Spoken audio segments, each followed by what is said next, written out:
Hi, I'm Sharon with your Idea Kit tip of the day. If your office is like mine, there is a good chance you have paperwork, equipment, and personal items sitting out. Some of us need a little chaos to be productive, right? Wait, am I the only one?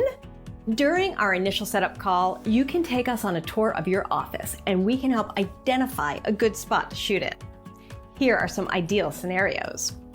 First, quiet on the set. You want a place where you won't have a lot of background noise.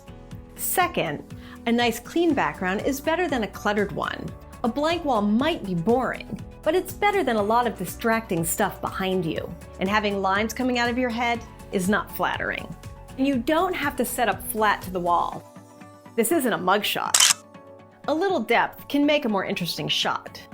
Need help getting started with video? Learn more about our new remote video option at ideadecanter.com.